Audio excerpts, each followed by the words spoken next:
Pemirsa, lantaran terbelit uang untuk membiayai pengobatan ketiga anaknya, seorang pengawas rumah kos bernama Gede Slamet, usia 34 tahun, warga Kelurahan Kampung Anyar Singaraja, nekat mencuri sebuah komputer jinjing atau laptop.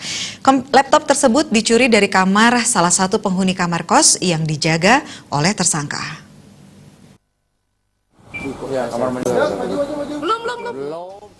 Inilah tersangka Gede Slamet yang dibekuk jajaran Satreskrim Polres Buleleng karena melakukan aksi pencurian sebuah komputer jinjing atau laptop milik korban, Felianti, di Jalan Pulau Batam, Kelurahan Banyuning Barat. Tersangka diamankan sesaat setelah polisi mendapatkan informasi korban kehilangan laptop di kamar kosnya. Korban mencurigai tersangka yang merupakan pengawas rumah kos karena sempat masuk ke dalam kamar kos korban sehari sebelum laptop korban hilang. Berdasarkan informasi korban tersebut, tersangka berhasil diamankan bersama barang bukti, 1 unit laptop bersama tas laptop milik korban. Polisi juga mengamankan 1 buah kunci cadangan untuk membuka pintu kamar kos korban. Adalah karena anaknya sakit untuk biaya pengobatan.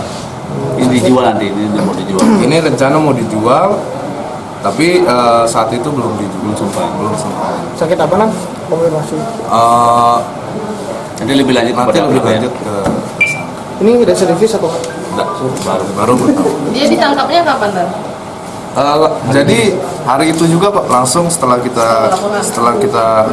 dia memberikan laporan, kita langsung cek ke pos. Menurut pengakuan tersangka, dirinya nekat mencuri laptop di salah satu kamar kos lantaran terdesak kebutuhan uang untuk membiayai pengobatan ketiga anaknya yang sedang sakit. Gaji sebagai pengawas kos hanya Rp500.000 per bulan, sehingga tidak cukup untuk membiayai pengobatan ketiga anaknya. Membiayai anak saya yang sedang sakit. sakit apa anak? Ketiganya panas semua. Oh panas. Tapi ini rencana dijual. Iya. Berapa punya anak Pak ya? Punya sih, tapi biaya sehari-hari itu selama sakit Berapa digaji di sana, Pak, sebagai pengawas kos? 500.000 per bulan. Gajinya kurang, Pak.